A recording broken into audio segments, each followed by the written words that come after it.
When you picture World War II, certain images probably come to mind.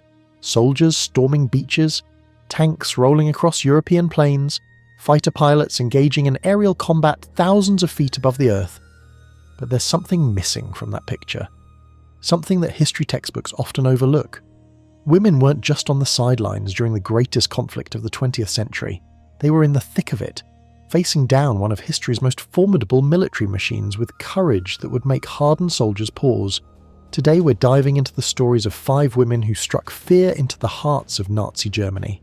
These weren't propagandists or factory workers, though their contributions were vital too. These were women who operated in occupied territory, who pulled triggers, who flew combat missions into enemy fire. Women who became so dangerous that the Gestapo put bounties on their heads. Women whose very existence contradicted everything the Third Reich believed about gender and capability. From the frozen battlefields of the Eastern Front to the shadowy streets of occupied Paris, from the windswept dunes of Holland to the night skies above the Caucasus, these 5 women left their mark not just through their actions, but through the sheer terror they inspired in their enemies. The Germans gave them nicknames, hunted them relentlessly, and sometimes couldn't quite believe what they were up against. These are their stories. Imagine being so effective at your job that your enemy offers a fortune for your capture. That was the reality for Lyudmila Pavlichenko, a 25-year-old history student who became the most successful female sniper in military history. Born in what is now Ukraine in 1916, Lyudmila was studying at Kiev University when Operation Barbarossa shattered the early morning calm of June 1941. German planes screamed across the sky, and everything changed. She showed up at the recruiting office the next day in heels and a dress, her nails manicured, looking like anything but a soldier. The recruiter laughed, suggested she'd be better suited for factory work or nursing. But Lyudmila had been preparing for this moment without knowing it. She pulled out her marksmanship certificates from shooting clubs, her Voroshilov marksman's badge, proof that she could handle a rifle better than most men twice her size. The recruiter's expression changed. Within days, she was issued a rifle and sent to defend Odessa. Her baptism by fire came almost immediately. 2 enemy soldiers moving through the battlefield at 440 yards. Most people can barely see that far clearly. Lyudmila dropped them both with 2 shots. She was officially a sniper. Over the next 2.5 months during the siege of Odessa, she would be credited with 187 eliminations. But Odessa was just the beginning. When the siege fell, Lyudmila was evacuated to Sevastopol, where the fighting intensified to levels that tested even the most hardened soldiers. The city was under constant bombardment, buildings crumbling under artillery fire, the air thick with smoke and screams. And through it all, Lyudmila moved like a ghost, taking position after position, engaging targets that never saw her coming. Her final tally by the time she was evacuated from Sevastopol in 1942 stood at 309 confirmed eliminations, including 36 enemy snipers who had been hunting her. Think about that for a moment. 309 people whose last mistake was being spotted through Lyudmila's scope. 36 trained snipers who thought they were the hunters, only to become the hunted. The Germans developed a peculiar respect mixed with dread for Lady Death, as they called her. Some sources suggest they deployed entire counter-sniper units specifically to find and eliminate her. They never succeeded. Shrapnel wounded her during the defense of Sevastopol, and Soviet command made the decision to pull her from the front lines. She was too valuable as propaganda to risk losing. In late 1942, she became the first Soviet citizen received by a United States president when Franklin Roosevelt welcomed her to the White House. Eleanor Roosevelt took a particular interest in Lyudmila, and the two toured 43 American cities together, promoting the war effort. American reporters, however, weren't quite ready for someone like Lyudmila. They asked about her makeup, about her fashion choices, about whether her uniform was flattering. These questions came from journalists speaking to someone who had faced down the Wehrmacht for months. Finally, she'd had enough. She told them directly, "I wear my uniform with honour. It has the Order of Lenin on it. It has been covered with blood in battle." The press got quieter after that. Lyudmila never returned to combat, but her impact on the war extended beyond her personal actions. She proved that women could excel in roles traditionally reserved for men, and do so at the highest levels. After the war, she completed her degree and became a historian, the profession she'd been studying for when the war interrupted her life. She passed away in 1974, having lived long enough to see her country recognize female soldiers not as curiosities but as legitimate warriors. Her story stands as testament to the fact that courage and skill have no gender. Virginia Hall, the limping lady. The Gestapo called her the most dangerous of all Allied spies, and they wanted her more than almost anyone else operating in occupied France. Klaus Barbie, the infamous butcher of Lyon, reportedly said he'd give anything to get his hands on that limping Canadian. He never would, but not for lack of trying. The limping lady they hunted so desperately was Virginia Hall, and she was neither Canadian nor easy to catch. Born in Maryland in 1906, Virginia Hall had grand ambitions. She wanted to join the US Foreign Service, to represent her country abroad, to make a difference on the world stage. The State Department had other ideas. They rejected her application with barely concealed condescension. Women weren't wanted in the Foreign Service, they made clear. She'd have to find another way to serve. So she did. She took a clerk position at the US Embassy in Warsaw, then transferred to the consulate in Smyrna, Turkey. It was there, in 1933, that her life changed forever during what should have been a routine hunting trip. Climbing over a fence, she stumbled. The shotgun she was carrying discharged, mangling her left foot beyond repair. Doctors had no choice but to amputate below the knee. Most people would have seen this as the end of any adventurous career. Virginia Hall saw it as a minor inconvenience. She was fitted with a wooden prosthetic leg she nicknamed Cuthbert, and she learned to walk with barely a noticeable limp. When World War II erupted and France fell to Nazi occupation in 1940, Virginia saw her opportunity. If America wouldn't let her serve officially, she'd serve anyway. She joined Britain's Special Operations Executive, the organisation Churchill created to set Europe ablaze through sabotage and resistance work. The SOE trained her in everything from codes and radio operation to silent elimination techniques. In August 1941, they sent her to Vichy, France as a correspondent for the New York Post. Perfect cover for an intelligence operative. For the next year, Virginia Hall operated one of the most successful resistance networks in occupied France. She coordinated arms drops, organised sabotage operations, and helped Allied airmen and escaped prisoners of war flee to Spain. She moved through Lyon with confidence that bordered on audacity, meeting contacts in cafes, passing messages under the noses of German officers, establishing safe houses throughout the region. But someone talked, and the Gestapo net began tightening. By November 1942, Lyon had become too dangerous even for Virginia. She had to get out, and the only route available was over the Pyrenees Mountains into Spain on foot.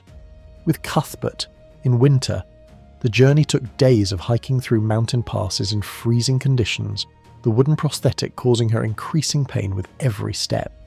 She radioed London at one point that Cuthbert was giving her trouble. The operator, not knowing what Cuthbert was, responded that if Cuthbert was causing problems, perhaps she should eliminate him. Virginia, exhausted and in pain, probably appreciated the dark humour. She made it to Spain, was briefly imprisoned, and eventually reached London. Most agents would have called it a career at that point. Virginia Hall requested to go back. The SOE refused, arguing she was too well known now, too easy to identify. So she joined the American Office of Strategic Services instead, predecessor to the CIA. In March 1944, the OSS dropped her back into France. This time, she disguised herself as an elderly peasant woman, complete with grey hair dye and weathered clothing. She shuffled through the French countryside with her limp now appearing to be the result of age rather than injury. She coordinated resistance fighters, called in airstrikes on German positions, and gathered intelligence that proved vital for the D-Day landings.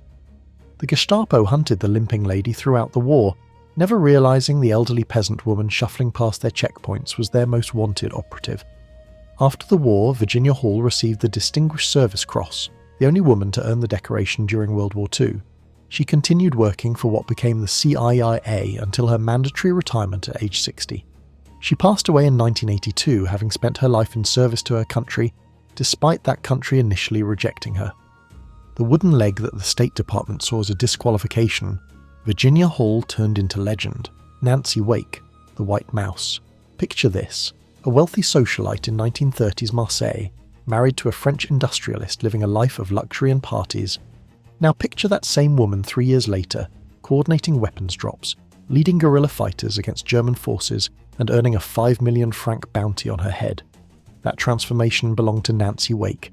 and it made her one of the most wanted people in occupied France.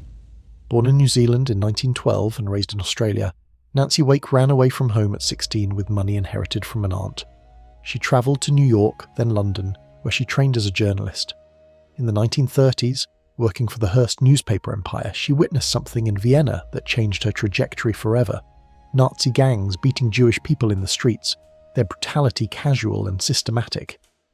Nancy made a vow that day to fight fascism by whatever means necessary. By the time war broke out, she was married to Henri Fiocca and living in Marseille. When France fell, Nancy joined the Pat O'Leary escape network, helping Allied soldiers and downed airmen flee to Spain. She was good at it, too good. The Gestapo began to notice that soldiers kept disappearing from their area. They tapped her phones, intercepted her mail, and gave her a nickname, the White Mouse, for her ability to slip through their traps. By 1943, the net was closing too tight. Nancy had to escape, but leaving meant abandoning her husband. It took her 6 attempts to cross the Pyrenees, including one desperate leap from a moving train while being shot at. She made it to Spain, then to Britain, finally safe. What she didn't know, what she wouldn't learn until after the war, was that the Gestapo had captured Henri. They tortured him for information about his wife. He never talked. They executed him. Nancy joined the SOE and went through their brutal training program. Her instructors noted she could put the men to shame with her shooting, and that she learned hand-to-hand combat techniques with frightening speed. In April 1944, she parachuted back into France as part of Operation Freelance. Her parachute tangled in a tree, leaving her dangling as the local Maquis leader, Henri Tardival, approached. He looked up and said something flirtatious about trees bearing beautiful fruit. Nancy's response was immediate and colourful. "Don't give me that French nonsense." She coordinated a network of 7,500 resistance fighters in the Auvergne region, turning them from scattered groups into an effective fighting force. When German forces attacked with 22,000 troops, tanks and air support, Nancy's fighters held their ground. The casualty ratio tells the story. 1,400 German soldiers eliminated versus 100 resistance fighters lost. Those are numbers that professional military units would be proud of. Her most famous achievement came when their radio codes were compromised. Without communication to London, the resistance was blind. Nancy volunteered to bike to another resistance cell to get new codes. The distance? Over 500 kilometres, through German-occupied territory, on a bicycle. She completed the round trip in 72 hours, maintaining cover the entire time, securing the codes, and returning before German forces could capitalise on the communication blackout. Nancy Wake refused to discuss some of her actions during the war. When asked if she'd taken lives directly in combat, she'd deflect. But there's one story that persisted. During a raid on a German factory, a sentry discovered her team. Before he could raise the alarm, Nancy used a technique the SOE had taught her, a specific strike to the throat. She told an interviewer years later that she was surprised it actually worked. The sentry died before making a sound, and the raid succeeded. After the war, Nancy learned about Henri's fate. She blamed herself for the rest of her life, even though she'd done exactly what any resistance fighter would do, exactly what Henri himself would have wanted. She received medals from France, Britain, and the United States, becoming the most decorated servicewoman of the war. But the medal she treasured most was probably the simple knowledge that she'd kept her vow from Vienna. She'd fought fascism with everything she had, and she'd won. Sometimes the most unlikely people become the most effective operatives, and Noor Inayat Khan was about as unlikely as they come. A descendant of Indian royalty, a children's book author, a pacifist who believed deeply in non-violence, and somehow one of the most crucial radio operators working for British intelligence in occupied Paris. Her story is one of quiet courage in the face of impossible odds. Born in Moscow on New Year's Day 1914, Noor grew up in a household filled with music, meditation and Sufi teachings. Her father was a respected Sufi teacher, her mother was American, and the family eventually settled in Paris. Noor studied music, wrote stories for children, and seemed destined for a peaceful, creative life. Then Germany invaded France in 1940, and peaceful lives became luxuries nobody could afford. The family escaped to Britain, and Noor faced a choice. Her father's teachings emphasised non-violence, but remaining passive while Nazis occupied her adopted homeland felt wrong. she and her brother decided together they would fight, not for conquest or revenge, but to defend people who couldn't defend themselves. Noor joined the Women's Auxiliary Air Force and trained as a wireless operator, excelling at the technical skills required. The Special Operations Executive noticed her fluency in French, her technical abilities, and her determination. They recruited her despite concerns about her gentle nature. Some instructors worried she was too kind, too trusting to survive in occupied territory, but she wanted to make a difference, and eventually they agreed to send her. She became the first female wireless operator dropped into France. June 1943, Paris. Noor arrived using the codename Madeleine and joined the Prosper network. Radio operators had the most dangerous job in the resistance. The bulky transmitters were nearly impossible to conceal. German detection vans could triangulate a transmission in minutes. The life expectancy for radio operators in occupied Paris was 6 weeks. Noor barely had time to settle before disaster struck. The Gestapo had infiltrated Prosper and began mass arrests. Within weeks, most of the network was either captured or had fled. Noor found herself alone, the last functioning radio operator in Paris. Any reasonable person would have extracted immediately.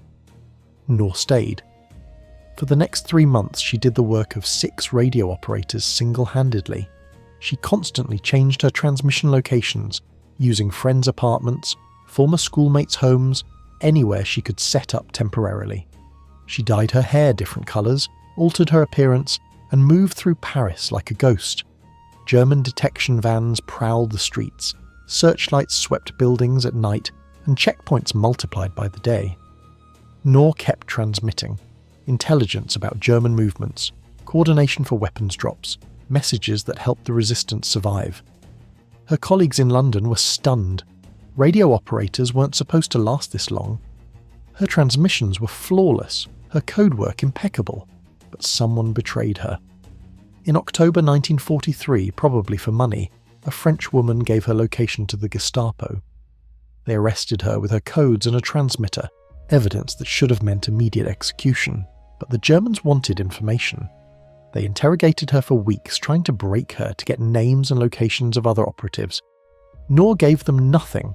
She attempted escape twice. The second time, she almost succeeded before being recaptured.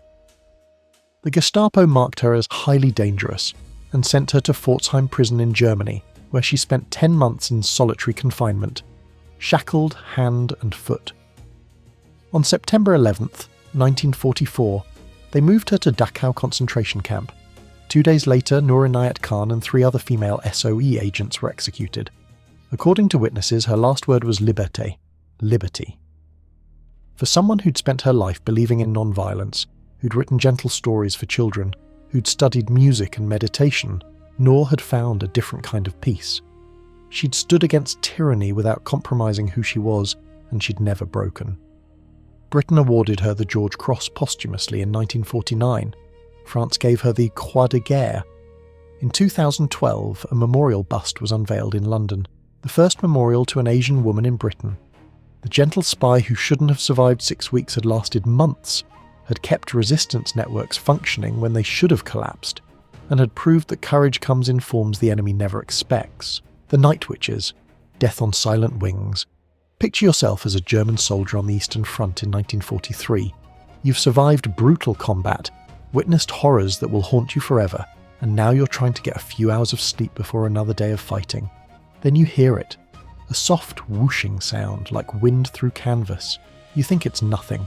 Then bombs start falling, and you realise with creeping dread that the sound you heard was death approaching on silent wings. The Nachthexen have found you. The Night Witches. The 588th Night Bomber Regiment wasn't supposed to exist. When Germany invaded the Soviet Union in 1941, women weren't permitted in Soviet combat aviation, despite thousands having trained in flying clubs throughout the 1930s. Marina Raskova, essentially Russia's Amelia Earhart, received hundreds of letters from women begging for the chance to fight. She took those letters directly to Joseph Stalin. To everyone's surprise, Stalin agreed. The Soviet Union was hemorrhaging territory and manpower. They needed everyone who could fight. In October 1941, 3 all-female aviation regiments were formed. The most experienced pilots went to the Fighter Regiment, the next tier to Bombers, and the least experienced to the Night Bomber Regiment. Nobody expected much from that last group. They were given the oldest, slowest planes in the inventory, Polikarpov Po-2 biplanes, 1928 designs made of plywood and canvas, originally used for crop dusting and training. The Po-2 had no weapons, no radios, no armour, no parachutes until 1944. It could carry exactly 2 bombs, one under each wing, and had a top speed of 60 miles per hour when fully loaded. German fighters flew 3 times that fast. These weren't combat aircraft. They were coffins with wings, and everyone knew it.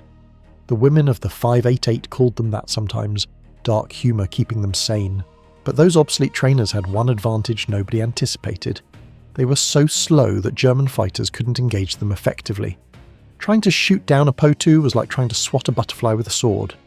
The fighters would overshoot, stall out trying to match the biplane's speed, and the night witches would slip away into darkness. Their wooden construction meant they barely registered on radar or infrared sensors. They were essentially invisible to the technology of the time. The women developed tactics that turned their weaknesses into strengths. They'd fly in groups of 3. As they approached a target, the first plane would circle German searchlights, drawing fire and attention. While the Germans were distracted, the second plane would idle its engine near the target and glide to the release point. The only sound would be wind rushing through the wing struts, that eerie whooshing the Germans learned to fear. Bombs away, then pull up and escape while the third plane bombed the searchlights. Because each plane could only carry 2 bombs, they'd fly multiple missions every night. 8, 10, sometimes 18 sorties in a single night, flying back to their temporary airfields to rearm between runs. They'd spend up to 10 hours in the air, exhausted, scared, but relentless. The Po-2 cockpits were open to the elements. In Russian winters, parts of the aircraft got so cold they'd strip the skin off anyone who touched them. The women flew in temperatures that would ground modern aircraft without a second thought. Over 3 years, from 1942 to 1945, the 588th Night Bomber Regiment flew more than 24,000 combat missions. They dropped over 3,000 tons of bombs and 26,000 incendiary shells on German positions. They destroyed 17 river crossings, 9 railways, 2 railway stations, 26 warehouses, 12 fuel depots, 176 armoured vehicles, and 86 prepared firing positions. But their greatest weapon wasn't the bombs, it was fear. German soldiers developed a terror of the night. Any light, any sound, any movement after dark might draw the night witches. The psychological impact was devastating. Soldiers couldn't sleep, were constantly on edge, and their effectiveness suffered accordingly. The German command was so desperate to stop them that they offered automatic Iron Cross medals to any pilot who shot down a night witch. That's how seriously they took a bunch of women flying wooden training planes. 32 members of the 588th didn't survive the war. 32 women who chose to fly death traps into combat every night, who faced anti-aircraft fire in planes made of materials that would burn if tracer rounds hit them. 23 members received the Hero of the Soviet Union, the highest military honour the nation could award. The regiment became the most decorated unit in Soviet aviation. When the war ended, the Night Witches were disbanded within 6 months. When Moscow held its Great Victory Parade, the women weren't invited to participate. Their planes were too slow, officials said, wouldn't look impressive enough. The women who'd terrified the Wehrmacht for 3 years, who'd flown missions that seasoned male pilots respected, were told they'd ruin the parade's aesthetic. For decades afterward, their story faded from memory. The Soviet Union had complicated feelings about women in combat roles, and as the Cold War progressed, the Night Witches became an inconvenient reminder of things the government preferred not to highlight. It wasn't until the 21st century that their story began receiving the attention it deserved, through books, documentaries, and finally widespread recognition of what they'd accomplished. The Night Witches proved something that Nazi ideology couldn't accept, that women were capable of the same courage, skill, and ferocity as men when given the opportunity. They'd done it with planes that should have gotten them eliminated on their first mission, in conditions that would have broken lesser pilots, and they'd succeeded beyond anyone's expectations. That soft whooshing sound in the darkness became the stuff of nightmares for an army that thought women belonged nowhere near combat. The Night Witches taught them differently, 1 bombing run at a time. 5 women, 5 different backgrounds, 5 different paths to resistance, but one common thread: they terrified the most powerful military machine of their era. Lyudmila Pavlichenko with her rifle, Virginia Hall with her wooden leg and unshakable determination, Nancy Wake with her networks and courage, Noor Inayat Khan with her radio and quiet strength, and the Night Witches with their wooden planes and iron wills. Their stories deserve to be remembered not just as footnotes to the male-dominated narratives of World War II, but as central chapters in understanding how that war was won. Because while tanks and bombs and strategic genius all mattered, so did the sniper who refused to miss, the spy who wouldn't stop moving, the resistance fighter who never gave up, the radio operator who chose courage over safety, and the pilots who turned training planes into instruments of terror. They were feared for good reason, and they deserve to be celebrated for even better ones. If you enjoyed learning about these remarkable women, please hit that like button and subscribe to the channel for more deep dives into the incredible stories history sometimes forgets. Until next time, keep learning, keep questioning, and never forget that history is full of heroes who don't fit the expected mold.